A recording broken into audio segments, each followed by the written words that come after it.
Si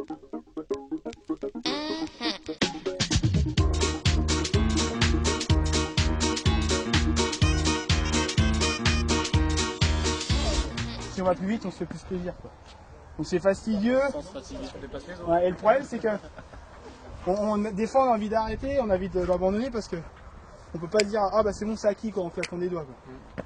Ça prend du temps, quoi, pour être acquis. Et du coup, eh ben, pour l'acquérir, eh ben, faut le répéter, quoi.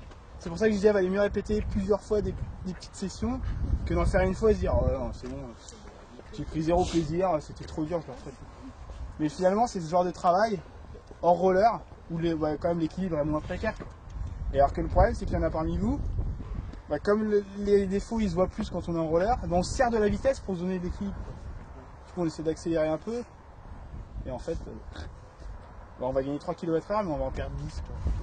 Alors qu'on aurait pu en gagner, du coup, au lieu d'en gagner 10, on en gagne 3, parce que tout ce qu'on aura fait pour compenser nos défauts, ça va limiter de la progression qu'on aurait pu potentiellement avoir si on avait eu un geste qui est posé. Ça sert à rien d'en faire trop, il faut avoir un geste simple, il faut que ça soit strict, quoi, la position de patinage. C'est propre ou ça ne l'est pas, quoi. Il n'y a pas de position à moitié propre. C'est-à-dire qu'à partir du moment où elle n'est pas bonne, elle est forcément mauvaise. Mais c'est vrai en plus. Comment? C'est le proverbe chinois qui a traversé millénaires. Ouais, je sais pas, mais c'est vrai en plus. Et encore, nous, on a de la chance en roller, ça se voit moins, comme les gens qui font du short track, par exemple, c'est ou c'est bon ou mauvais. Quoi. Et nous, c'est ce qu'il faut essayer de se dire. Parce que si on se dit, on se contente de ce qu'on fait, ouais, c'est pas mal. Ouais, c'est pas mal, mais ça pourrait être largement mieux. Donc, bon, après, faut pas non plus se focaliser sur un truc, comme je disais tout à l'heure, si on se focalise sur une partie de la technique, on délaisse tout le reste. Et puis, finalement, délaisser tout le reste, on va progresser sur un point. Mais bon, comme on n'aura pas progressé sur le reste, le gain il va être limité, quoi. Alors que si on essaie de progresser sur tous les compartiments de la technique, c'est dans l'ensemble global qui va progresser.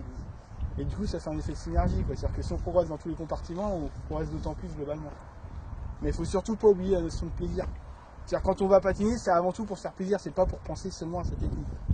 Il y a un moment aussi où on se dit, bon, là, c'est bon, j'ai fait une demi-heure de technique, là, ça me saoule, maintenant je veux avancer. Ça fait aussi partie du jeu.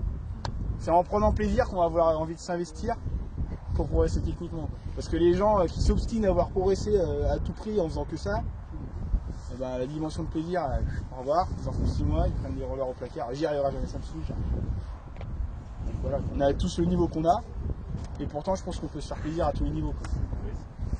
C'est important. Moi je fais d'autres sports, quand je vais m'aligner à un 10 bornes de course à pied, je sais très bien que je vais me faire allumer. Et pourtant je me fais plaisir, à mon niveau. Et pourtant je cours comme une enclume, mais j'essaie de progresser tout en me disant, ah putain, il faut quand même que j'essaie de bouffer devant. J'essaie de m'appliquer, mais au bout d'un moment, il reste 2 km là, on s'applique plus, on essaie d'aller vite. Donc il faut trouver le bon compromis. Donc voilà, fini.